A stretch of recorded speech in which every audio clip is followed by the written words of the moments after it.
Hey, this is Dan McCabe, and you are listening to the Wealth Smart Families podcast. In today's episode, I got the extreme privilege to interview Nick Loper of SideHustleNation.com. What I love about what Nick is doing at SideHustleNation.com is that he is helping people with where they are at in their lives at this moment. This is what's really cool because we all have different backgrounds. We all have different stories, experiences, knowledge, opportunities, time, money, all of these different things. And with what he has put together at Side Hustle Nation, it can really help anybody, no matter where they're at, get the right ideas for them to start building that second stream of income, something that they can start building upon, relieve some financial pressure, or maybe even someday replace their current income. So it's super cool. I was really excited to interview him. I had a ton of fun. I hope you guys enjoy it. Hey, let's get started. All right. Thanks a lot, everybody, for joining the Wealth Smart Families podcast. Today's episode, we got a new friend of ours, Nick Loper. I was introduced to him by Jackie, who is our chief marketing bulldog, who works with us at Wealth Smart Families, kind of takes care of everything. She had nothing but very, very good things to say about him. And over the last couple of days, I actually listened to a pile of your podcast, Nick. Well, thank you for tuning in. Yeah, no, absolutely. I reviewed it and everything.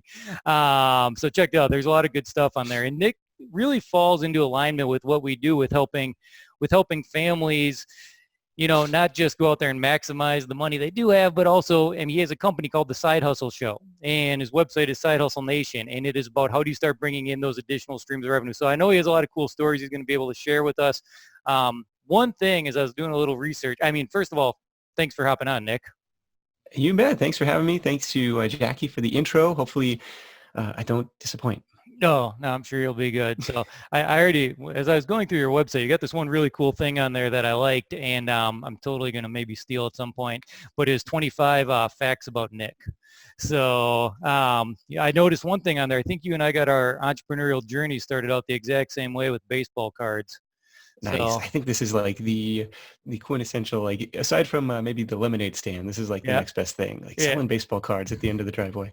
Yeah, I didn't do the end. We went as far, where we were running around trying to go to card shows. We never made real money doing it. We made a little bit maybe, but we had a lot of fun doing it. But it was an entry point into entrepreneurship. So, maybe not going back to baseball card days. You can if you want, but I want to get to what you're doing now because I think it's super cool and it can help our audience. But I'd kind of like to know, like, where did you come from? Where did you start?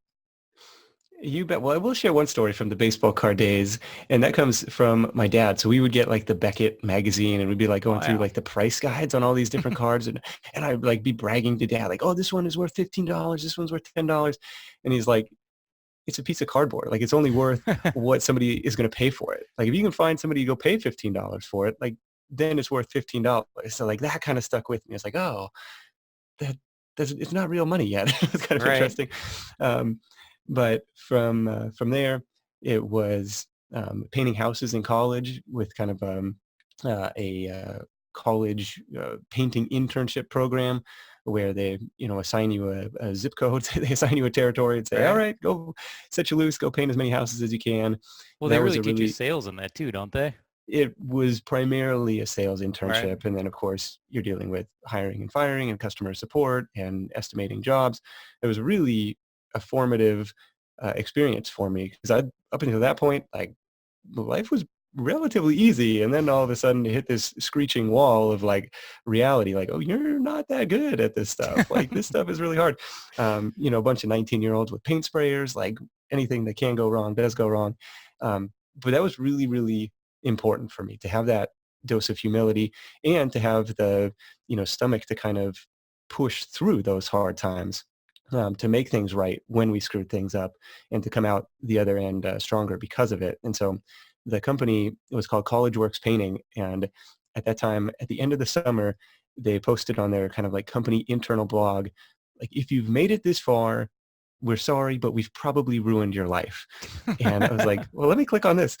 And it went on to explain, like, you've had your first taste of working for profits and not wages. You're not going to be able to go back going the other way. And on and on.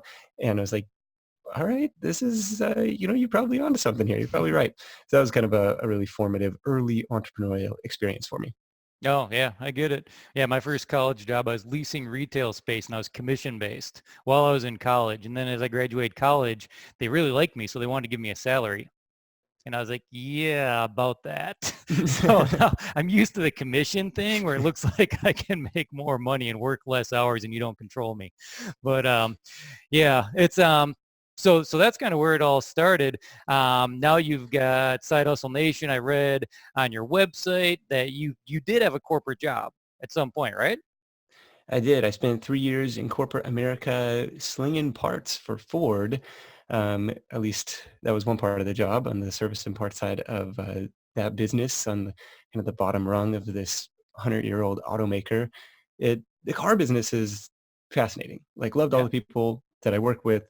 Some of the had been in business for generations, had their franchise charters signed by Henry Ford. Like it was a fascinating business, but all roads kind of led back to Detroit and didn't really see myself climbing the ladder there. So I was looking right. for a way out.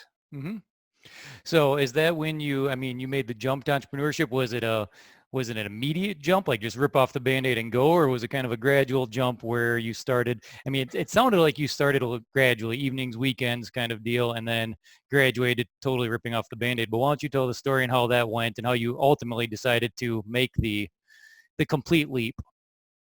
Yes, it very much was a gradual leap. It was a side hustle leap. And in one part, that's kind of the origin story of Side Hustle Nation and the Side Hustle Show, because a lot of the entrepreneurial content that I saw was, the Silicon Valley narrative, like that you're going to be ringing the bell on the NASDAQ kind of thing. Like an entrepreneur is the person who jumps off the cliff and figures out how to build a parachute on the way down. Like that sounds terrifying to me. So that was I've done definitely not that my one. experience.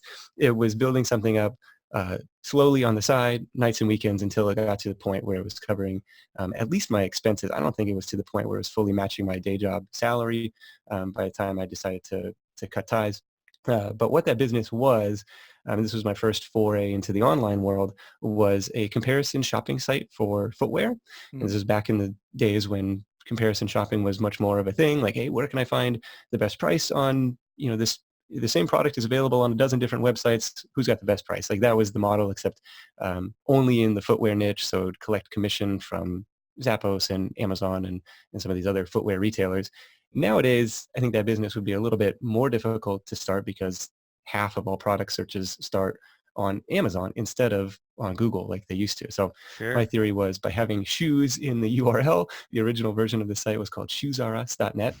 So my recommendation would be to spend more than 5 minutes trying to brainstorm a domain name, but it was called shoesrus.net.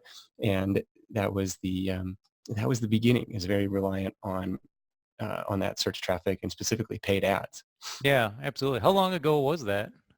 That started in its very first iterations in 2004. And then Okay. the site launched in 2006. So I started out just doing direct link ads to specific models of shoes. Okay. So you've had a journey for quite a while now. You are 13, 14, 15 years into your entrepreneurship journey and your side hustle. That makes me Um, feel old. yeah, right. Well, I've been doing real I've estate got for the, I've got 20 the years. hair Anytime I loss to prove say it. that, I'm like, ah, it's uncomfortable saying it out loud. So what else? What else kind of brought you along in that journey? What led to the side hustle show, the side hustle, sidehustlenation.com? So there was a lot of soul searching. So I've been running the shoe business full time for 4 or 5 years at this point, and kind of got to the question of like trying to start a more personally branded project. And I had a personal blog that I had written for years that nobody ever read because there was no like coherent theme or message behind it. It was just like what we did last weekend or Right. some random rant about current events. Like you know it was that soul searching. It's like, what do you want to be known for when somebody Googles you? What do you never get tired about talking about? What what's really exciting? And it was like this, analyzing different business models, business ideas, sharing unique ways to make extra money. Like here was my experience in doing just that, but I'm not the only one. Like there's got to be other stories of people out there who've done similar things in wild and crazy different niches and business ideas. So those are kind of where the blog and the podcast started. So the blog was, rebrand, redirect from the old site, and then the podcast stuff was, just brand new. And surprisingly, the show is what took off. Like within the first year, it had grown 3 times faster than the blog did, which was weird because I thought of myself as a writer first, and the podcast was more like something I did almost out of peer pressure. Like, well, you got to have a podcast. Like, Right. okay, let me order a mic and figure out how to do this stuff. But it's become the really the primary brand builder for me. Right. Absolutely. Yeah. I saw you're 300, what are you, about 350 episodes in now? Yeah, it's been 6.5 years, 6.5 and years. it's like I can't even imagine not doing it. It's been a total life-changing thing that started as a little side project while I was running the shoe business. Yeah. Well, I mean, I guess as long as we're talking about it here, why don't you talk a little bit about what you do talk about in your podcast? Is it all interview based? Is some of it just you sharing your experience? How do you generally format it? Most of the episodes are interview based on a specific side hustle business model or a marketing tactic for a certain uh, side business or full-time business. There's a handful of Q&A shows. There's a handful of like coaching style episodes. There's a handful of like kind of roundtable style episodes around a particular topic. So try and mix it up every now and again, but most of them are interview based. Yeah, cool. Yeah, we always encourage people to check out everything because there's only so many people. I mean, within the stuff that we do, there's things that we're really proficient at that we can teach well, but at the same time, there's so many other things, and it's kind of sounds like you are bringing on a smorgasbord of different entrepreneurs in different areas that can give people ideas for what can work for them. The one thing that always drives me nuts about so many of the big gurus out there is they all try to give you their 10-step system, and it just doesn't quite work that way. So we all need to find what works for us best. We all come from our own knowledge and experiences, but they try and like instill their knowledge and experience and their 10 steps that work for them based on their past. And I think it's Yeah, I'm great that you're still bringing on a wide variety. What's that? I'm still working on those, Yeah. my 7 secret steps to internet riches, man. Yeah, if it was as If I simple figure it as out, that. I'll let you know. Right. Yeah. You can give it to us as an opt-in. We'll all get them in if it works. Cool, cool. So, I mean, it sounds like you've bounced around a little bit over the last 13 years. I did read at the bottom of your, one of your 25 things people don't know about Nick, that you're not sure what you want to do when you grow up. But what is, as far as Side Hustle Nation, the Side Hustle Show, I mean, you must have some kind of vision and goals for where you want to take it or what you want to help provide your audience. What are some of those goals and vision that you have? Yeah, honestly, there are none. Like, it's just to kind of keep seeing the charts go up and to the right. I mean, if they're doing that, I know they're reaching more people and impacting more people's lives. Like, that's exciting for me, but I have no like specific, monetary targets of like, oh, I want to have this many, million page views per No, month or, sure. revenue numbers. Like, we're, very grateful to be living a good life, not going crazy work hours, spending time with the kids, or having at least a balance with that. And I don't know.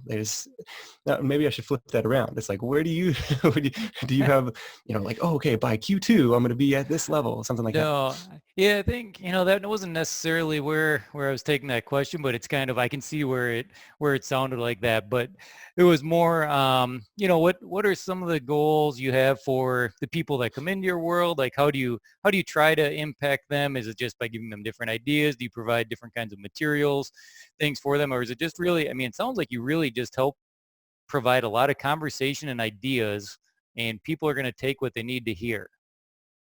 Yeah. So the currency, I mean, the show makes money in the form of sponsorships, and the site makes money in the Hmm. form of affiliate relationships. But really, the currency that is the most motivating is when people come up to me at conferences and say, hey, I listened to your show episode whatever, and I took action, and now I'm seeing these results. Or the emails that I get, like I have a Gmail tag called testimonials, and whenever I feel like this isn't reaching anybody or anything, I could go through that and see like, oh, this is really having an impact on people, because those are everything. Anytime somebody sends me a note with the results that they're seeing or the action that they've taken as a result of this content, that's kind of what I'll tag it as. Perfect. So I don't know where I was trying to go with my question, but that was definitely the right answer. So and the reason being is it's just, um, I think, as I've been going through as an entrepreneur now pretty much my entire life. I've never actually never quite had a real job. There's always goals and business plans. And it wasn't until somebody like pulled me aside and really helped me understand that it's not about reaching the next financial goal. It's how can you help and serve more people that will you ultimately find success. And for a lot of people in our audience, I mean, we get a lot of home-based business people, network marketing, real estate, investors, people that are, trying to serve people on all those different levels. And when you start thinking when you start creating a more client-centric approach to everything that you do, the rest of it just kind of seems to fall into place, doesn't it? It really does. It's the Go-Giver Mindset, one of my favorite books by Bob Berg, where it's like, how can you help someone first? And it Mm-hmm. goes through this whole parable of like this sales guy who's kind of down on his luck. There's been volumes written on how to make money online. Like that's the question I think we've all probably typed into Google at some point. And the shorter answer is to help someone, right? I mean, that's what people pay for is like make this pain or problem of mine go away. Right. So there's that's probably the short answer. Yeah, it doesn't make me sound very good, but I'll tell you a quick story. I was hanging out with a buddy of mine way too recently, and he took me out to lunch. He's a very successful info marketer in the real estate space. He's done very, very well for himself, and we had some projects that we were working on together, and I was getting kind of excited about it. And I said, and we were kind of trying to I was trying to figure out my direction. He didn't really need a direction per se. He knew where he was going. And I made the comment like, well, how can we make the most money the fastest? And he just looked at me. And the second he looked at me, I'm like, that was the wrong thing to say. That was the wrong thing. And I knew it. And he Yeah. and he basically flipped it around on me and what we were just talking about. And like I've known the whole time is like, how can we go out and serve more people? And I don't know. I think I was just getting excited. I saw the dollar signs and I immediately checked myself. I went on to like Facebook Live and like called myself out and I was like, oh, what's wrong with me? So so it's true. Exactly the way you said it makes sense. So the Go-Giver, what was the book called? The Go-Giver Mindset, or It's just just the Go-Giver? the Go-Giver is the book. Bob Yeah, Berg is the author. yeah. We'll throw that in the show notes because if it's your favorite book, people should read it. That's a really good shift though. Like from, because like I said, I've Googled that. I've, been in that position of like, how do I make extra money? And it's like that quick reframe of like, who can I serve? How can I serve them? All of a sudden it's, it's probably an easier question to answer. Right. And it's a hard one for a lot of people too, especially a lot of people looking, I would imagine this comes up in your life. A lot of people looking for a side hustle are typically in a desperate situation. If they're just starting out, there's a lot of people that are looking for, whether it's whatever it is, looking for a second income. It's because something happened and they need money. And it's probably hard for them to reframe their mindset into kind of what you just said there. But has that come up? Have you noticed that at all with your audience? Yes, you're right. It definitely, like I get those people who are like, I need to make rent next month. Right. And that's an awful position to be in. But I also get the people who are perfectly happy in their job. They're just like trying to figure out how can I use my free time more productively? Maybe it's to pay down debt. Maybe it's to save for vacation. Maybe it's because to build something they could eventually like replace that day job income. Right. So it definitely runs the gamut from, where somebody is starting from. The answer, depending on where you're at, is different too, though. And Mm-hmm. so if you're the person who needs to make rent next month, like, you're going to be probably more limited, like, right. Constraint breeds creativity in a way where it's like, okay, if I need to make $1,000 in the next 15 days, how am I going to do that? It probably looks like either selling a product, selling some inventory, like maybe Right. you have collecting dust in your attic or garage or someplace, or selling a service, right? Like no startup costs, no real audience building required. You don't need to build a product or anything. You need to go find a customer, go find a client and deliver some service and get paid. And that could be anything from walking dogs and cutting grass to web design and copywriting and all sorts of things in the online space. Right. Yeah, no, and that's probably where I saw you've got a part of your website like 99, what was it, 99 side hustle ideas? Is that right? Is that their? Yes, that's going to Yeah. be the flagship blog post over there. Yeah. So I was reading through that, and within those ideas, there are certainly things that people could do tomorrow and start earning some money. So it's probably great that you're here. And do you know that the link to that page off the top of your head, or we can put it in the show notes if you don't? Sure, it's super easy. It's sidehustlenation.com/ideas. Okay. So I think people should definitely check that out because we get people coming into our world all the time. I mean, a big part of our online marketing is all geared towards an application. People fill out an application and then we reach back out to them on whether or not we are a good fit to work with them. But most of our stuff realistically is longer term stuff, and it's designed for the other avatar, the other person that you're talking about, the people that are perfectly happy with where they're at, but they're looking at, I mean, they've got consistency, they've got income, they've got their 9 to 5 job where they don't really get home till 6. It kind of limits and constrains them from doing everything they want to do with their families or their kids, and they're just looking for something to relieve some of that financial pressure that can maybe eventually replace that. But for the people that are looking for stuff quicker, I mean, it's 99 ideas. That's a lot of ideas. There's something in there for everybody, I got to There's imagine. something in there. And hopefully, like my goal is, once you have reached the bottom of that post, you've got like 8 or 10 different browser tabs open because a lot of that stuff will link to, extra, more in-depth content on the site. Like, oh, here's an interview with somebody I did who made this work. And hopefully there's a few that be like, get the ideas spinning. Say, I could do that. Right. Yeah, it's your site is very, very well put together. I do have to say, as I started digging through it here the last couple of days, I went down a few rabbit holes myself, and I know, and it was just very well. It's like I typed on I clicked on real estate investing because that's something I know quite a bit about. I'm like, oh, I wonder what he has on that, and then all of a sudden you got all your different blog post entries regarding that. Like, is super well organized. So, congrats to you on that. Uh, and at the same time, Oh, people should yeah, thank you definitely for that. check it out. Um, all right. So you've got, I mean, I know you got the blog site. Do you work with people on your own as well, or do you really just kind of continue to build your site and your podcast, get more people coming to your site, and then you work through an affiliate model, or do you work with people? Do you coach? Do you do things like that?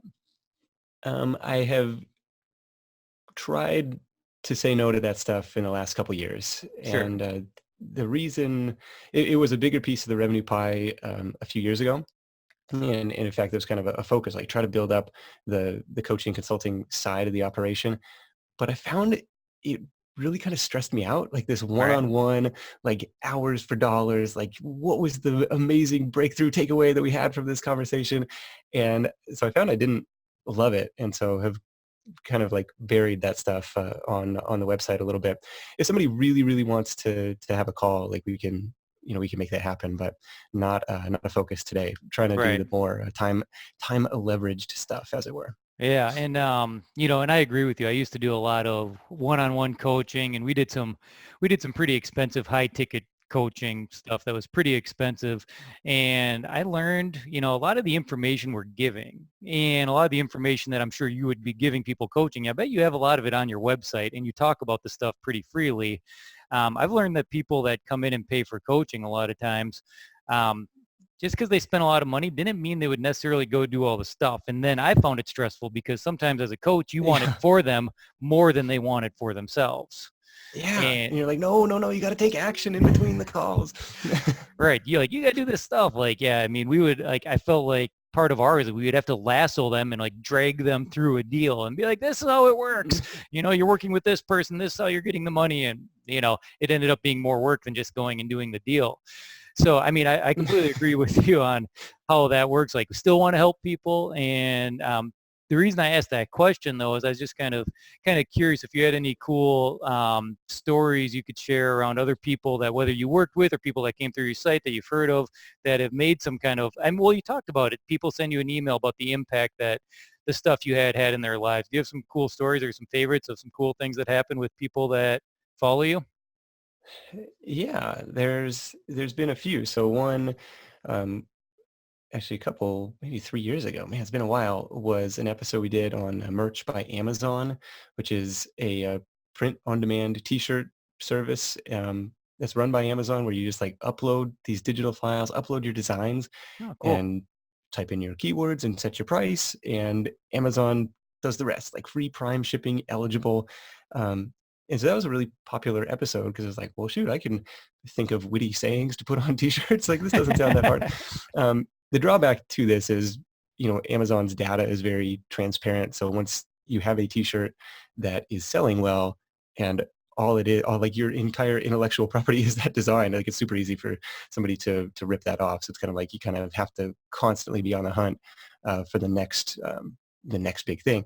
Mm-hmm. But I would meet people at conferences like, oh, I am making like $3,500 a month selling t-shirts on this business that I didn't even know existed 12 months ago. It's like, that's Yeah. like awesome. Like, that's like a life-changing type of thing.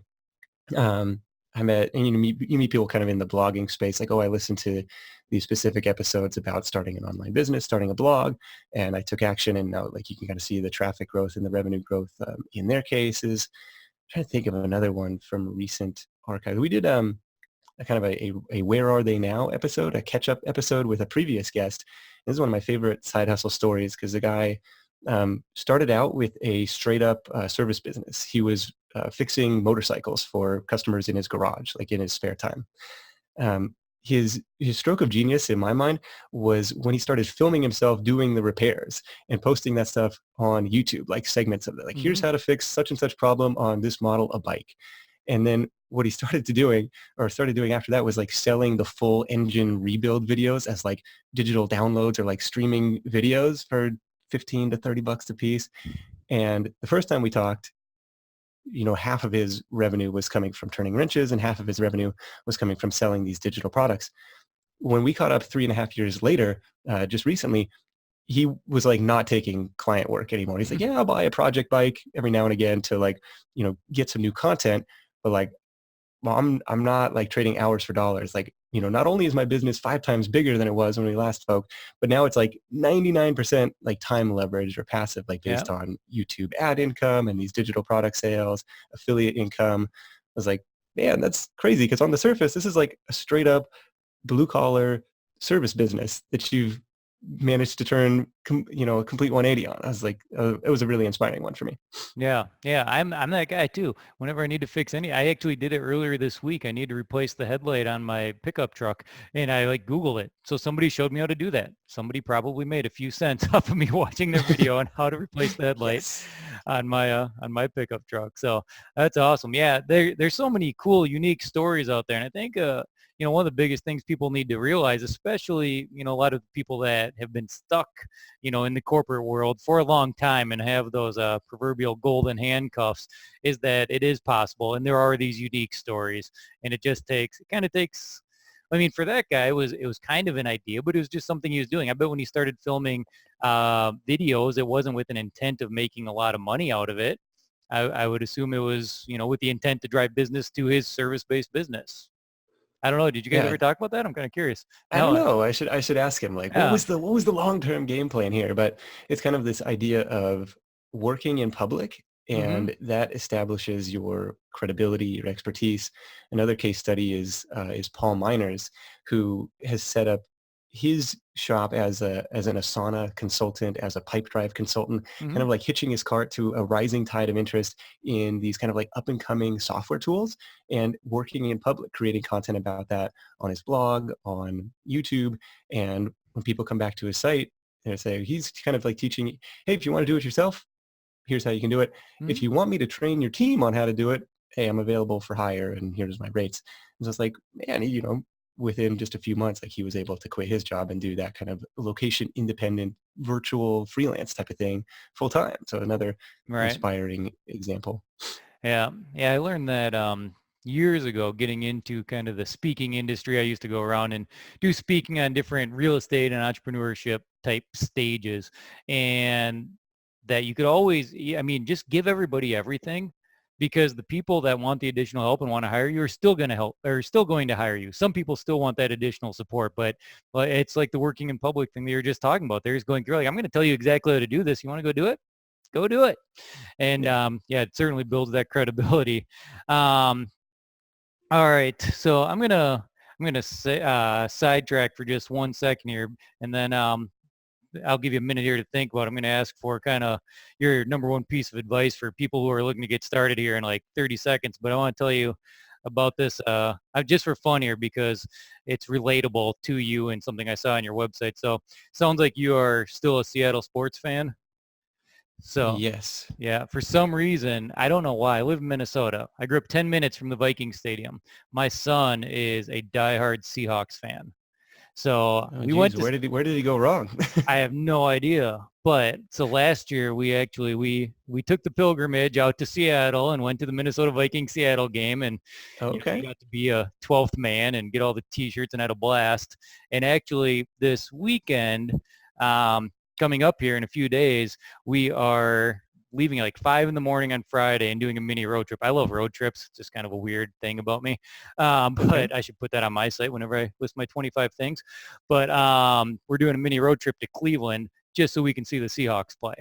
So Okay. I don't know if you're a big Seahawks fan, but it was Well, hopefully they can pull out a W against the Browns. I would think so. If there's one nice thing about that last game the Browns had, it's that the tickets went way down in price. So we'll be in good shape there. But one of the big things here, and I guess I'll get your take on this. I mean, so I know you've got kids as well, and one of my big things, and the reason we created Wealth Smart Families, and the reason I've been an entrepreneur my whole life, is that time freedom that we kind of talk about, that flexibility to just leave and go on a road trip. Or you and I were talking pre-recording here about the road trip I took this summer with my family to Yosemite and just going out and creating. One of our big things is going out there and just creating memories. Do as much as we can and create as many memories because that's what we want at Yeah. the end of our lives. So I would assume your motivation follows somewhat the same lines. Yeah. And I become more and more conscious of it to say like, yeah, I mean, there's always more work to do. And that's, I Right. think the downside of this entrepreneurship path is like never really being done. And that Mm-hmm. is, is frustrating. That's kind of tough to come to grips with. But at the same time, like the kids are only ever going to be this age once. So it's like striking a balance between doing the work, which, I honestly enjoy doing and it gives me a lot of energy, but also like trying to be, trying to shut down when it's time to shut down and being there for the kids and, you know, keeping track of all the funny stuff that they say. Right. And it's a fun age. Ours are 3.5 and 1.5. So Okay. So they're we're, still relatively young, but that 3.5-year-old's running around, I'm sure. yeah, they're both very busy. Yeah. Yeah. We still got the one. Well, we got the 3-year-old as well. So 10, 8, and 3. But yeah, with the 10-year-old, like I flipped over to the other side where now I'm like, he's going to only be here for like 8 more years. And like 4 years, he's going to hate me. Like I'm going to make him go to these Seahawks game. He likes the Seahawks. Fine. We're doing this together. So Yeah, somebody else called it the golden years between when you're out of diapers and before the kid gets their license. It's like oh, there's this window that like, it seems long, but it's really pretty short. So trying to make the most of it. right, absolutely. So yeah, that's the idea, and that's what I love about what you're doing with the Side Hustle show and the Side Hustle Nation. It's helping people start doing more of that stuff. I mean, I feel bad when people come into our world and not only are they having trouble, they might be having trouble making their bills, which is the first reason to start building a side hustle or a second stream of income. But then even with the job they do have, they're missing their kids' stuff. And that's the real tragedy of a lot of it. They don't get home in time to get to the baseball game or get to whatever. And Yeah. yeah, it's unfortunate. It's a pain for a lot of people, and it's something that it seems like you're out there trying to help solve as well. So I applaud you for that. Well, now that Um, your kids are a little bit older, like what are you doing to like instill this entrepreneurship spirit in them, like to involve them in the business? Like I'm curious because we're looking down that, in the next several years of like, how do you get that next generation involved? Gosh, yeah, I love this being set up on my own show. No, this is great. So originally, how Wealth Smart Families started was that product I was telling you about, or that program that I'd created, where we teach parents how to teach their kids about money.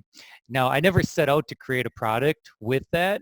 I've just been in the real estate space for so long, and I've seen so many people take so many bad loans that I was determined that when my kids got out of school, because this stuff never got taught in school in the first place. Like it still doesn't get taught in school. I don't care what anybody says. So I wanted them to understand interest and all that kind of stuff. So when my kids were 7 and 4, I just started this really simple allowance program with them, where I was paying them interest based on what they saved the month before. So it's pretty, I mean, Okay. all in all, it was simple, but it was teaching them the basics. Hey, if I save my money, I get more next month. If I spend my money, I get less. Like really simple, Yeah. simple stuff. So when we took it a few steps further, over years, I mean, eventually that gets boring and you keep adding elements. And I was talking to Was some. this like tracked in a spreadsheet, or was this like a jar of like physical coins and dollar bills? It is both. It started Okay. as physical coins and dollar bills, especially when my daughter was 4. Yeah. I made her count it every month. That was part of the learning. Like you're learning Okay. how Yeah. to Yeah. count money. And then I would walk her through how to calculate the interest. And we would do things like that. And then it progressed and then it moved to spreadsheets because it started getting out of control a little bit if we wouldn't have done that. And now I make them count it like once a year. It's like they have to do an audit once a year. Okay. Uh, Okay. so but as I was talking to some internet marketing friends and we were just talking about parenting and I said I was doing that, they're like, you got to create a program out of that. And I'm like, I do? And so I decided, all right, we'll create a program out of it. But I involved my kids in that. So my kids, I've got pictures, of me and my kids sitting by the whiteboard. And we just talk about it. And it's real simple stuff where, they're still young, but we talk about revenue. We talk about expenses, things like that. What kind of, what else could you see? What do you think kids would like? And so we have that conversation on a pretty regular basis here. And, it's partly because of who I am and I've been an entrepreneur my whole life. But my son, he's working on a board game that's related to that same idea. So we originally, when we launched that program, it was called Residual Kids, and that was a little shy of a year ago. We started getting decent traction with it. Now we switched it, called it Wealth Smart Kids. So it's like a subcategory of Wealth Smart Families and what we created here. But Okay. so we did that with them, and now my daughter on her own, and she's 8. She's working on writing some like children's books and things like that. And we have some really cool ideas around that we'll be excited to share here at some point. But she's doing them, with relatives and things like that, having people in our family help because then they're creating those memories together. So it's kind of like a memory being created with her and grandma. Well, at the same time, it's creating something that she wants to sell. And also, she's for being 8 years old, she's behind in reading and writing and all that kind of stuff. So it's also an excuse for us to work with her on that. So we do a lot of that stuff. Me and my son do the same things that you and me used to do when we were kids. We buy and sell football cards and goof around on eBay. The business makes, I don't know, 20s of dollars every single year, but Nice. it's not a lot, but he enjoys it. And for me, it's I get to teach him organization, like, hey, take care of the cards. I make sure he organizes them and that kind of stuff. So Yeah. there's This is different this is your lessons in there. inventory. I What's like that? it. Start 'em young. Right. It's there's a lot more benefits than the making money aspects, but it's the biggest benefit that I see with a lot of that stuff, and the reason why we started doing it, with or without ever creating a program or talking about it on the internet, was it just creates engagement, with our kids. And how can we create more levels of engagement doing things like that? Or if helping write a book helps my daughter learn how to read and write, that's great. If doing the interest program teaches them math, cool. What can we do to engage and, just have that interaction together? Yeah, absolutely. I think there's a lot of debate or parents are going to be stressed out like, well, what's the perfect way? What's the right way? It's like there probably is no perfect way. It's like Right. the way that you do it is like the way that starts the conversation, at least gets them thinking about dollars and cents and the value of that and the value of saving and investing at an early age, value of where does money come from? Well, money comes from value. Money comes from helping people. So I love it, man. Thanks for sharing that. And sorry to derail your interview. No, that's all right. I get super like amped up and passionate about that subject, so I can talk for a long time on it. But yeah, that's the reason why we created this podcast in the first place was, how can we help more families? How can we help more parents spend more time with their kids and do these important things? I wrote a post recently on my personal Facebook page just because I wanted to see what kind of reaction I got. And it was pretty interesting, created interesting conversation. I wrote something to the effect of, are our kids growing up too soft? I mean, and then it turned into this whole like thing I didn't intend anyways on whether every kid should get a ribbon at the track meet or every kid gets a trophy. It kind of went off the rails and people way too passionate on both sides started chiming in and commenting. But one of my own personal feelings, and you're right, there is no one way to do it. It's that I've noticed even within myself over the last several years, and I guess you'll kind of catch this as your kids get older, it's really easy to want to support our kids in a lot of different things, and it's been made easier on us than it perhaps was for a lot of us growing up. So I've been really intentional about, making my kids struggle through different things at time to time, just so they can, even if it's something simple like math homework, and Yeah, saying like, you need to do this, like, and here, I will give you the tools on how to do it, but I'm not doing it for you, and you need to get through it, and you should be proud of yourself when you get it done. totally. So it's I don't know, it's an interesting time we live in. Technology's changed a lot of things. Right. And you go back and forth because it's like, well, life is open book, right? Like Google is just a hand, it's just in my pocket every time. And Yeah. it's hard to say, well, why do I have to memorize this? Um, Yeah. So, yeah, no, that's very true. So, anyways, all right. Probably got way off topic there, but that's okay. That's why that's where the magic happens, I think. So, getting us back on track a little bit here, and yeah, I'm more than happy to continue that conversation anytime you like. Um, you had a little bit of time to think about it. Do you have, I mean, if somebody who's thinking about making a shift, that wants to make a change within their lives, whether it's a second stream of income, a side hustle, where do you typically suggest they get started? What's your, number one piece of advice for them? Jump off the cliff without a parachute, I don't think is it. So what do you think? there's a couple of things. The first is, what's your driving force? What's your why behind wanting to make that change? Because it is hard. Like if it Hmm. were easy, everybody would be doing it. And I asked the same question to a personal trainer friend of mine, like what separates the people who get results versus the people who, fall off the bandwagon and go back to beer and pizza and donuts? And he's like, the people who have results have like a strong why. Like, why do they want to make this transformation? And I think it's the same thing in business because that's what's going to keep you going when, you're not seeing the immediate results. Like, why am I doing this? And the second thing is a willingness to try things out, a willingness to fail, not necessarily a desire to fail. Like, oh, every time I fail, I get closer to success. Failure sucks. Yeah. It's not fun.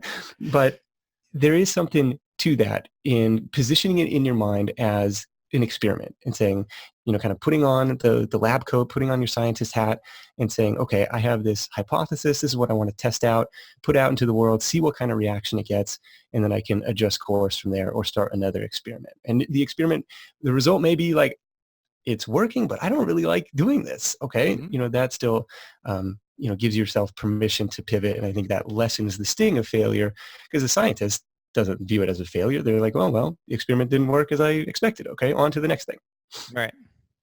Yeah. And yeah, I couldn't agree with you more. So I've kind of had a lot of thoughts on that exact same thing lately, but it's yeah, at the end of the day, it's, I don't know. Yeah, I get a lot of speakers and trainers out there who say, like every failure is a learning experience and buck up and move on. It's hard sometimes because like any good entrepreneur, I've been doing this stuff for 20 years and I've had two major failures in my life. I mean, where we lost, crazy. And it wasn't expected. We went out and we went and swung for grand slams and it happened and it sucks and you got to rebound from it. Um, but it takes time. It takes a toll. I'm pretty sure it took a few years off my life each time. But at the end of the day, there's a certain amount of us when you do it through a controlled method, which it sounds like a lot of what you do. I mean, I love the idea of the side hustle versus I did. I've jumped off many of cliffs without parachutes. Well, And I admire you for that. yeah, Good yeah, work. no problem. That's funny. I had a friend say the same thing not long ago. He's like, I admire you. You just keep going. So I'm like, yeah, I don't know if it's a blessing or a curse. It's one or the other. But but yeah, it's just, constantly getting up there and being willing to swing the bat. But the way you're doing it with the side hustle, I think it's brilliant. Getting people to walk before they can run, start figuring it out nights, weekends for people that really want to make it happen. Millions of people have done it before you. That's my advice to the audience. A lot of people have done it before you. You give up some nights, you give up some weekends, some softball games, some card games, and you just start making it happen. And, you know, it's amazing what can happen over the course of 3 to 5 years of just consistent effort towards something. We work hard anyways. We work hard at our job. We might as well work hard. Additionally, it's something that can pay us for a lifetime. So, all right. Well, as we kind of wrap up here, I know we talked about your site, the sidehustlenation.com/ideas. And is that the number one place you would send people if they want to learn more about you or learn more about what you do? Yeah, that's a great place to start. Totally, constantly updated laundry list of different part-time business ideas.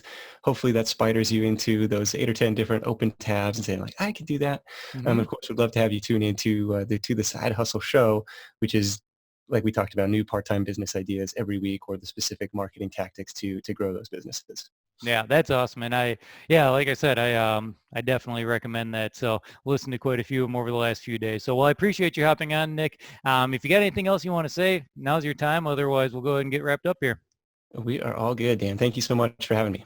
All right, appreciate it. Thank you. All right, that was an absolute blast. I appreciate Nick for jumping on the Wealth Smart Families podcast. Highly encourage you to go check out sidehustlenation.com/ideas and start digging around and figuring out what you can use and what ideas he has for you to start building your own side hustles. So with that being said, I appreciate you guys. Until next time.